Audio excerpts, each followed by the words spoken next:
for Marvin, definitely this is really important for him because his last fight, it kind of like a lot of his fans were disappointed. Not just his fans, but you know, the boxing world and you know, his motors and stuff were not making weight. But it's really not his fault because he grew 1.5 inches taller. But he kind of disappointed a lot of people because of what happened in his last fight, and he lost the belt to the scales. So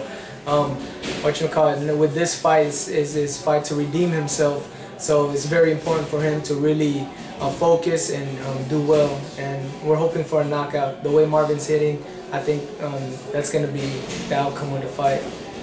Importante ngayon kasi yun na nasa Pilipinas, inaabangan yung laban ko at saka lalo sa mga pamilya ko kasi yun nga, yung lumaban ako sa Canada, yung nanalo ako din, yung defense ako, first defense sa Canada, yun nabigat ang timbang ko pero hindi ako natalo, okay lang yun.